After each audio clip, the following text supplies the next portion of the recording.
시편 18편 1절부터 15절까지입니다. 이 시편 18편은 사무엘하 22장의 내용하고 유사한 그런 내용입니다. 인생이 담긴 노래이죠. 이것은 승천 감사시 이런 닉네임이 붙어 있기도 합니다.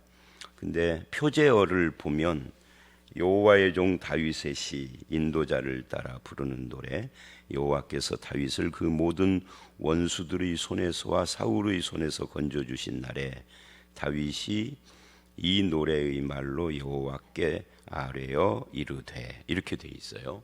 그러니까 모든 원수들과 사울의 손에서 건져주신 날이 언제냐 할 때, 이게 이제 사울이 죽고 또 다윗의 삶에 일어난 여러 가지 반란 사건이라든지 가정의 문제라든지 이런 것들이 다 해결이 되고 이랬을 때의 노래다, 이렇게 말을 할 수가 있겠죠. 그래서 자기 인생의 경험들이 이 시편 18편 전체에 묻어 나와 있고, 그 가운데서 역사하신 하나님은 어떤 분인가, 이런 것들이 등장을 합니다. 시편은 구약에서 신약의 서신에 해당되는, 그래서 시편이 구약의 신학의 정수다, 이렇게 말을 하기도 해요. 그 말은 시편에는 인생 문제와 함께 하나님은 누구냐 하는 것이 아주 잘 나와 있습니다. 그 역사서나 모세오경이나 이런 데를 보면 스토리들이 있어서 그 이야기에 묻혀가지고 말하려고 하는 본질을 캐치하지 못하는 때가 참 많아요. 그래서 요셉의 꿈, 그래서 요셉의 꿈이 본질이 아닌데 꿈 이야기 계속 강조하다가 끝나버리기도 하고, 근데 요셉의 꿈이 본질이 아니에요. 그 꿈을 통하여서 하나님이 뭐를 하시려는가. 근데 읽는 사람이 그걸 놓칠 수 있습니다. 이야기 스토리가 재미있어가지고. 근데 시편은 그런 것이 없잖아요. 스토리가 없으니까 그냥 다 드러나 있는 거죠. 하나님이 누구신가, 나는 누군가, 이런 것들이. 또 선지서 같은 것도 이게 잘 발견을 못할 때가 있어요. 주변의 환경이나 나라의 정서나 이런 것들, 정세나 이런 것들이 선지서에 드러나기 때문에 그런 것을 보다가 다른 것을, 본질, 진짜 핵심을 뭘 말하려고 하는지 놓치고 엉뚱한 이야기를 할 수가 있습니다. 그런데 시편은 그럴 수가 없어요. 시편은 하나님에 대해서 직접적인 이야기를 하고 자기가 당한 상황과 어떻게 연결되는가가 아주 잘 나와 있기 때문에 이 시편은 그래서 구약의 신학의 정수라고 부르는 겁니다. 먼저 1, 2절은 주제입니다. 시편 18편 전체의 주제인데, 지금까지 시편은 짤막짤막했는데 18편은 굉장히 길어서 3일간을 봅니다. 이 주제가 뭐냐면 우리가 유명한 잘 아는 내용이에요. 나의 힘이신 여호와. 옛날 성경에는 나의 힘이 되신 여호와여, 이렇게 돼 있죠. 나의 힘이신 여호와, 그리고 내가 그 여호와 하나님을 사랑합니다. 이게 주제예요. 그리고 2절은 그것을 좀 더 구체적으로 풀어서 고백을 하는 거죠. 근데 나의 힘이라고 할 때 힘이라는 말이 16편에서는 우리가 봤던 것처럼 지난 토요일 날 봤죠. 오른쪽, 우편, 또 능력, 이런 걸로 등장을 하죠. 그러니까 하나님이 내 오른쪽에 계시는 분이다, 나의 능력이 되신다는 것을 말을 하는데, 그러기 때문에 내가 주님을 사랑합니다. 주님을 사랑하는 이 다윗은 하나님을 어떤 존재로 믿고 어떤 존재로 표현을 하느냐 하면 주님은 나의 반석이십니다, 이렇게 이야기를 해요. 반석이요 요새요 하는 것은 전부 다 무엇을 이야기를 하는 겁니까? 이게 하나님이 나에게 어떻게 힘이 되셨는가를 고백하는 겁니다. 나의 힘이 되신 여호와라고 고백하고, 어떻게 구체적으로 내 힘이냐면 반석과 같고 요새와 같고. 반석은 어제도 설교에서 첫 번째 주제였었기 때문에 그 굳센 데 섰다 우리가 그러잖아요. 이게 구약으로 말하면 반석 위에 섰다예요. 만세 반석 찬송도 했었죠. 그러니까 하나님이 나의 힘이다. 어떻게? 내가 흔들리지 않도록 나를 반석 위에 세우시고, 요새는 뭐죠? 보호하는 거죠. 나의 방패가 되어주시는 거죠. 그래서 거기에 반석이요 요새요 건짐이요 나의 하나님이요 내가 피할 바위요 방패다 그러죠. 요새와 방패는 이렇게 연결되어 있는 그런 개념이라고 할 수 있어요. 바위도 마찬가지고요. 그러니까 이 2절에는 반석, 요새, 바위, 방패하고 비슷한 내용이 두 번 반복됐다라고 말할 수 있겠죠. 그렇게 나의 힘이 되셨다. 나의 모든 원수에게서 보호하는 피난처, 산성이 되셨다. 이 나를 건지시는 요새요, 산성이라는 방패요, 산성이란 말이 또 연결이 되죠. 그러니까 여기에 반석, 요새, 건지시는 이 하나님, 바위, 방패, 산성 7개가 나오는데 그 중에 5개 반석, 요새, 방패, 바위, 산성 이것은 서로 비슷한 개념으로 묶을 수가 있어요. 그렇게 하나님이 내 힘이 되셨다는 그런 이야기입니다. 이 환난 중에 다윗이 어떤 하나님을 찾았고 경험을 했느냐 그런 이야기를 지금 하는 거예요. 그래서 그런 하나님이 나에게 힘이 되신 하나님이다. 자기 인생에 대한 하나님의 약속, 그 하나님의 약속이 뭐죠? 기름 부음 받은 종이죠. 왕이 되게 하시겠다는. 근데 그 기름 부음 받은 그때부터 인생이 잘 풀리는 것이 아니라 잘 풀린 때가 몇 번 있었죠. 골리앗 죽였을 때라든지 백성들의 환호를 듣고 할 때 뭐 한 2번 정도. 그리고는 그 다음 백성들의 환호 소리 때문 그때부터 인생이 계속 꼬였어요. 그러니까 하나님께 부름받고 헌신을 다짐한 그때부터 좋은 일이 생긴 것이 아니라 나쁜 일만 생긴 거죠. 그 17살 때부터 30살 때까지 30살 이후에도 완전히 해결된 건 아니고요. 거기서부터 또 7년을 더 갔으니까 그러니까 거의 40 가까이 될 때까지 여러분 생각을 해보세요. 인생의 황금기잖아요. 10대 후반서부터 30대 후반 인생의 황금기 정말 젊었을 때고 가장 팔팔했을 때 이때 다윗의 인생은 완전히 쫓기고 숨고 도망다니고 하면서 환난과 풍파가 그치질 않았는데 우리 같으면 아니 하나님의 부름받고 하나님의 종으로서 헌신을 다짐하자마자 이런 일이 생겼으니 뭐 굿이라도 해야 할 거 아니에요. 가끔 우리 주변에는 그런 사람이 있어요. 교회 다니다 어려운 일이 생기니까 에이 소용없다 하고 무당 찾아간다든지 이런 사람들. 아니 지금 현재 교회 다니면서도 점치러 가는 사람도 있고 그런 사람들에 비하면 다윗은 완전히 반대잖아요. 환난, 풍파, 고난이 연속되는데도 여전히 하나님이 나의 힘이다 라고 고백을 하고 그분을 반석으로 삼고 피난처로 삼았다. 하나님 믿다가 이 꼴이 됐는데도 라고 주변에서 누가 그렇게 조롱을 했을 수도 있겠죠. 그런데 하나님의 시각으로 모든 것을 봅니다. 어제도 제가 그 말을 했잖아요. 낮은 곳에서 보면은 조그맣게 보이고 높은 곳에서 보면은 넓게 보이는 거예요. 어린애의 시각으로 보면은 지금 당장의 문제 가지고 짜증을 내죠. 근데 어른의 시각으로 보면은 그때 그 시절이 추억이 되는 것처럼 보는 시각 따라 달라요. 그러니까 믿음이라는 것은 하나님의 시각으로 내 인생과 상황을 살피고 받아들이고 그거를 내가 다 이해를 못해도 하나님께서 나와 함께 하신다는 그런 믿음을 가지고 바라보는 거죠.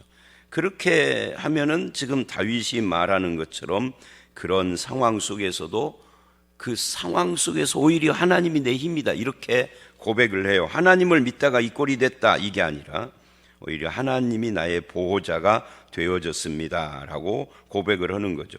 이것이 안 되는 사람들은 하나님의 역사가 안 보이는 겁니다. 하나님의 존재와 역사하심이 느껴지지 않는 겁니다.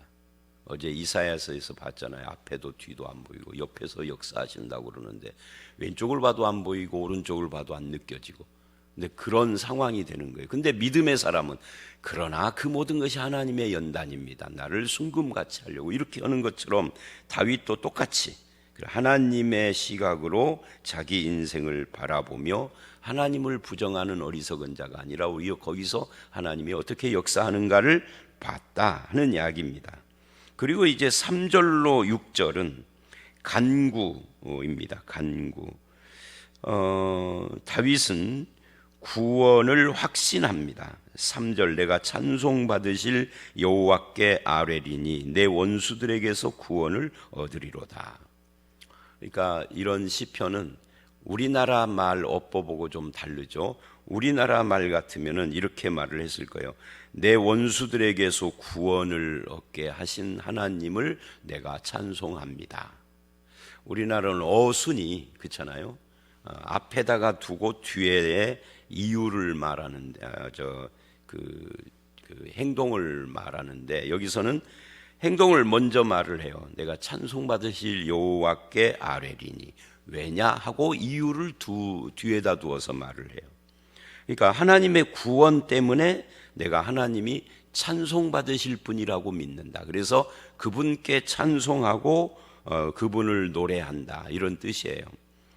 구원의 하나님을 깨닫고 찬송하는 거죠. 구원을 확신하고 믿는 사람은 다 하나님을 찬송하는 자가 되는 거예요. 이 구원을 말하는 구원을 얻으리로다 하는 것과 찬송받으시 여호와께 아뢰리니 하는 아뢰다 하는 말이 둘 다 미완료 시제예요. 그러니까 미완료 시제라는 말은 이게 찬송하고 끝난다가 아니라 계속 찬송한다는 겁니다. 구원을 얻으리로다 이 말도 한 번 구원하고 끝나는 것이 아니라 계속 나를 구원하시는 분이다 그런 말이죠. 그러니까 계속되는 것을 말하는 거죠.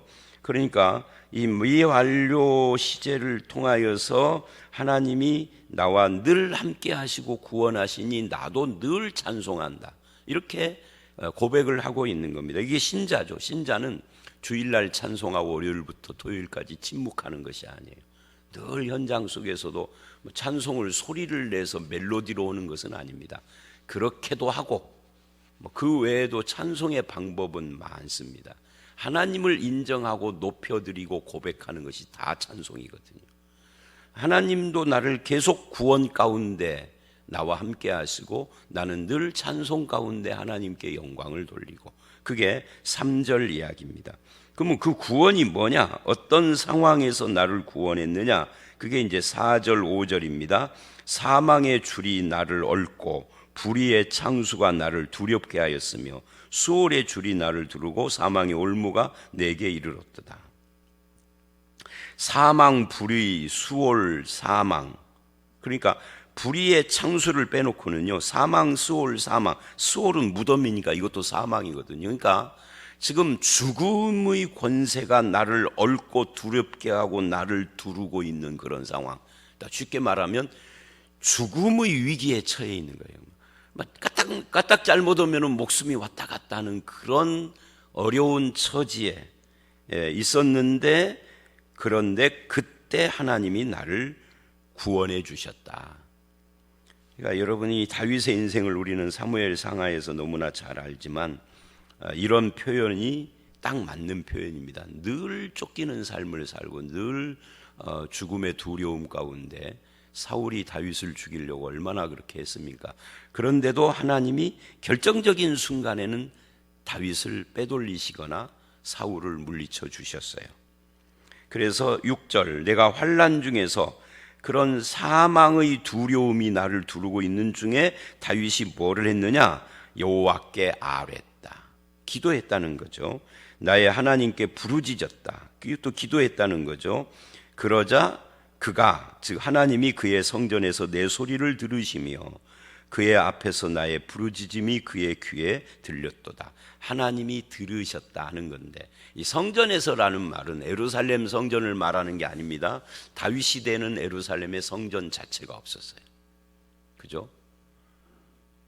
그러면 이 성전에서라는 표현은 결국 뭐예요?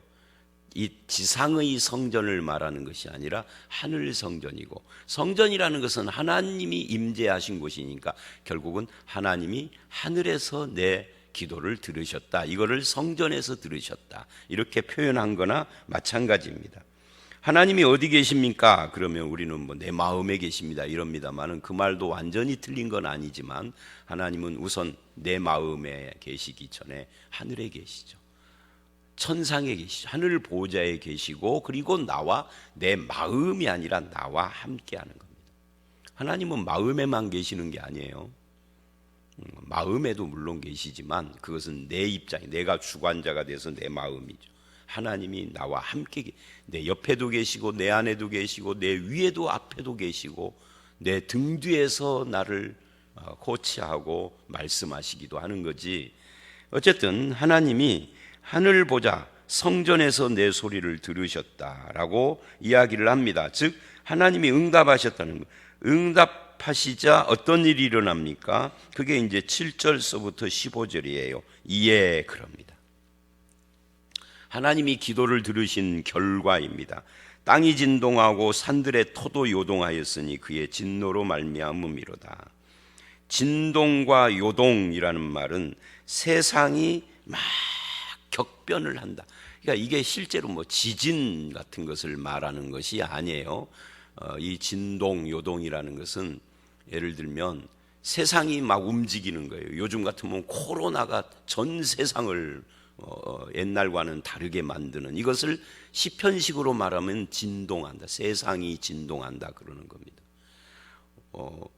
옛날에는 한 왕이 즉위를 하면은 죽을 때까지 그 자리에 있는 거니까, 요즘처럼 뭐 5년에 한 번, 4년에 한 번 선거를 하는 것이 아니니까, 그 핍박하던 왕이 죽는다든지, 아니면 뭐 이웃 나라가 쳐들어와서 전쟁이 일어난다든지, 전염병이 창궐한다든지, 이런 것들이 다 하나님이 진동시키는 것이다, 세상을 변화시키는 것이다.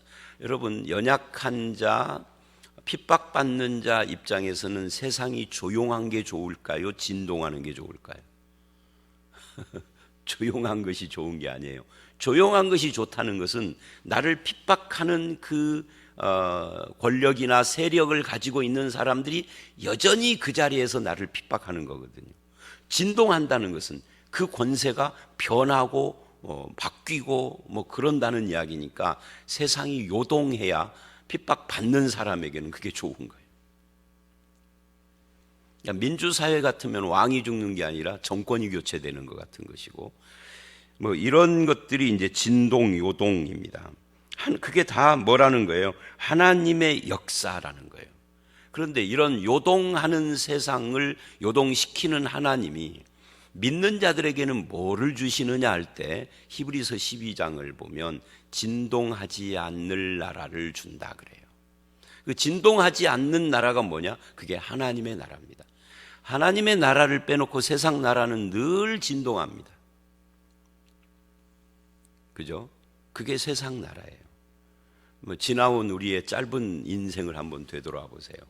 10대 이전에는 잘 기억이 없을 테니까 10대 이후를 생각을 해보세요. 얼마나 한 번도 가만히 있었던 적이 사실은 없었어. 세상이라는 것은 늘 요동해요. 그런데 우리가 받은 하나님 나라와 하나님은 여전하신 분이고 진동치 않을 나라이시고, 그것을 우리에게 주셨다라고 히브리서 12장은 말을 합니다. 8절을 보면 그의 코에서 연기가 오르고 입에서 불이 나와 사름이여 그 불에 숯이 피었도다. 여러분, 하나님의 코가 있나요? 하나님의 입이 있나요? 없죠. 하나님은 육체가 없으신 분이라 코, 입, 귀, 눈 이런 게 없습니다. 근데 성경에는 하나님의 코, 입, 귀, 눈 이런 것들 말을 합니다. 이것을 이제 신인 동성 동형적 표현이라고 그러는데, 눈에 안 보이는 하나님을 인간의 모습처럼 표현하는 거예요. 이 표현이 그렇다는 거죠. 그러니까 하나님의 코에서 연기가 오르고, 이 말은 실제로 코가 있어서 거기서 정말 코에서 연기, 여러분 코에서 연기 나면 큰일 나요. 담배 피시나 하나님이? 그런 것이 아니고, 코에서 연기가 났다는 것은 하나님이 화를 내신다는 이야기죠. 입에서 불이 나온 것도 마찬가지예요. 하나님이 뭐 용가리인가요? 옛날에 오래전에 용가리 기억나시죠? 영화 용가리에서 막 입에서 불이 나오고, 그건 인간들이 상상한 거지. 용이라는 동물은. 하나님은 그런 분은 아닌데 표현이 연기가 나고 불이 나고 이것은 하나님이 진노하신다. 그게 하나님의 역사하심이다 그 말이죠. 하나님은요 구원으로만 역사하는 건 아니에요. 믿는 자는 구원으로, 세상은 심판으로, 징계로 역사하는 겁니다. 그가 하늘을 들이우시고 강림하시리니 그의 발에는 어두캄캄하도다. 하나님이 이 세상을 모른 척하고 그냥 돌아가게 하신 것이 아니라 간섭하시는 겁니다. 하늘을 들이우고 강림하셔서, 이 강림이라는 것이 예수의 탄생이나 예수의 재림만 말하는 건 아닙니다. 예수님의 초림 이전에도 하나님은 세상에 늘 임하셔서 세상을 돌아보시고 움직이시기도 하고 진노하고 심판도 하시지만 구원도 하시고, 하나님은 세상과 밀접하게 함께 하시는 분입니다. 그냥 세상 창조하고 내버려 뒀다라고 하는 학자들이 있는데 그건 잘못된 거예요. 성경의 이런 표현들은 그것이 틀렸다고 하는 겁니다. 그룹을 타고 나타나시며, 그룹이라는 게 하나님의 비서, 그룹이 있는 곳에 보이지 않는 하나님이 존재하는 거죠. 그룹을 타고 나타나시며 바람 날개를 타고 높이, 이게 전부 다 하나님이 역사하는 모습입니다. 그가 흑암을 그의 숨는 곳으로 삼으사, 흑암을 숨는 곳으로 삼았으니까 우리 눈에 잘 안 보인다는 거죠. 장막같이 자기를 두르게 하셨으니 하나님은 인간의 눈에 잘 안 보이지만 역사하는 것으로 하나님의 존재를 알 수 있다. 불의 아까도 이게 잘 안 보였는데 불이에요, 물이에요? 물이에요? 안경을 껐어도 이게 낮에는 안 그러는데 새벽 기도 때는 이게 잘 안 보입니다. 잘 안 보이니까 제가 가끔 헛소리 할 때도 있죠. 틀린 말 할 때도 있어요. 용서하십시오. 새벽 기도는 공중에 빡빡한 구름으로 그래요. 그러니까 이 8절서부터 11절까지는 전부 다 하나님이 역사하시고 일하시는 모습인데 우리 인간의 눈에 잘 안 보이지만 하나님은 진노하시는 하나님이다 하는 이야기예요. 12절, 그 앞에 광채로 말미암아 빽빽한 구름이 지나가면 우박 숯불이 내리고 여호와께서 하늘에서 우레소리를 내시고 지존하시니가 음성 내시며 우박과 숯불을, 전부 다 하나님의 역사에 대한 표현이니까 그런 거구나 하고 지나가면 돼요. 하나님이 화살을 날려 그들을 흩으시며 번개로 그들을 깨뜨리시고, 그러니까 세상을 흩으시기도 하고 세상에 진노하시기도 하고 자기 모습을 감추기도 하고, 하나님이 여러 가지 그런 것으로 역사하고 계심을 지금 우레소리니 화살이니 번개니 이런 걸로 표현을 하고 있는 겁니다. 이걸 통하여서 세상을 흔드시는 거예요. 세상이 그러니까 세상이 요동하고 흔들릴 때는 하나님이 역사하시는구나 이렇게 생각하시면 돼요. 그죠? 미국에서 트럼프가 뭐라고 헛소리했다 그러면 하나님이 그 배후에서 트럼프를 가지고 세상을 역사하고 계시는구나. 중국에서 시진핑이가 우한에서 코로나 바이러스가 우리가 살기가 너무 어려워졌는데 그것조차도 하나님과 무관한 것이 아니라 하나님이, 내가 잘 모르지만 하나님이 무언가를 위한 목표로 역사하고 계시는구나. 그렇게 생각하면 돼요. 오늘날 다윗이 오늘날 시를 썼다고 하면은 이렇게 쓰지 않고 우한 코로나 이런 거 썼겠죠. 그죠? 태평양 바다에 무슨 해일이 일어나고 일본에 무슨 원자력 발전소가 폭파되며 이런 이야기를 했겠죠. 고대 세계니까 우레소리와 지진과 이런 이야기를 하는 거예요. 그리고 이제 이런 것들이 전부 다 자연 현상하고도 연관이 됩니다. 하늘의 창문을 열고 나타나셔서 그룹을 타고 바람 날개로 날아오르시고 번개를 발하고 하는 이것은 다 자연 현상을 가지고 하나님의 역사하심을 표현하고 있는 거죠. 우박이 쏟아지고 하는 것도 그러고요. 그리고 이제 15절에 이 문단의 결론입니다. 이럴 때에, 그래요. 이럴 때. 이 하나님의 진노 앞에서 세상은 그 기초가 드러난다는 거예요. 여호와의 꾸지람과 콧김으로 말미암아 물밑이 드러나고 세상의 터가 나타났다. 이 말은 세상을 막 흔들어서 결국은 세상의 기초, 세상의 그 정체, 세상이 딛고 서 있는 터가 다 드러나서 얼마나 허무한 것 위에 세상이 서 있는가, 이거를 알 수가 있어요. 여러분, 우리가 몇 달이 지나서 기억을 못하지만 이 코로나가 발생하기 직전에 미국의 경제가 굉장히 호황을 누렸습니다. 우리나라는 경제가 침체에 있었지만 미국은 엄청난 호황으로 요 근래 20년 만에 그런 호황이 없다 할 정도로, 그래서 해외로 투자하고 나갔던 미국 기업들이 미국 본토로 돌아가는 붐이 일어나고 있었는데 갑자기 코로나 사태가 우한에서 터진 거예요. 그래서 완전히 그냥 경기가 전 세계가 다 그렇지만 미국 경제가 완전히 추락을 지금 해서 실업자가 몇백만이 나오고 앞으로 얼마나 더 실업자들이 나올지 그런다고 그래요. 인간의 생각으로는 막 굉장히 지금 잘 되고 있는데 그런 거예요. 세상에 밑이 다 드러난 거죠. 터가 다 드러난 거죠. 세상이 딛고 서 있는 것이 얼마나 허망한 것인지가 싹 드러난 거죠. 결국 세상은 주인이신 하나님 앞에 그 미천이 드러날 수밖에 없는 존재입니다. 누가 이런 하나님과 비교할 수 있는가? 그런데 이 말씀의 결론은 이런 거죠. 이런 하나님을 나의 힘이 되시는 여호와라고 나는 믿고 모시고 있다, 이 이야기를 하는 겁니다. 1절 2절로 돌아가서 이런 하나님이 세상의 미천을 다 드러내고 흔들어 버리는 그런 하나님이 나에게는 반석이시다, 그거 지금 이야기를 하는 겁니다. 아직 이제 16절 이하 내일 말씀 모레 말씀이 있지만 여기까지는 그런 이야기예요. 그럼 저와 여러분도 나도 그 하나님이 나의 인생의 반석이고 피난처요 요새요 산성이신데 나도 라고 고백을 합니다. 세상은 흔들리는 터전을 가지고 있는데 우리는 영원히 진동하지 않을 나라를 받은 자입니다. 내 힘이 되신 하나님이 나에게 그걸 주셨습니다.